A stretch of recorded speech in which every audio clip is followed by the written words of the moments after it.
This is probably a weird thing to record, but now I regret not recording these icicles a little bit this morning because I don't know how well you can see it in that big one that's closest to us, but they did have a really nice sort of swirl in them of white in addition to the clear.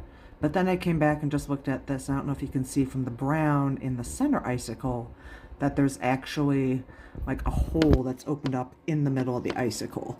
This big one also has this breakage going on, which is very similar. You can kind of see again these interesting striations that happen in the ice. I assume because it's melting and sublimating possibly at the same time, because it's like 36 degrees out.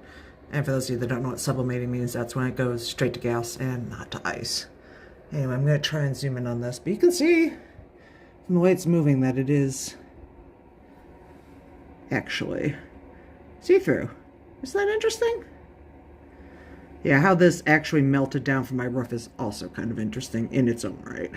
Because we have this swirl from where the roof is holding it to this, and then it was kind of hanging on. Unfortunately, now you can't see it from like the edge and falling off. It looked very interesting. And there's not so much on this side. And all I can see up here is the fact that I'm a bad homeowner and really need to unclog the ice dams. But anyway, hopefully you found this interesting, because I certainly did. Because nature is fascinating. And one of the few things that keeps me going when I'm not feeling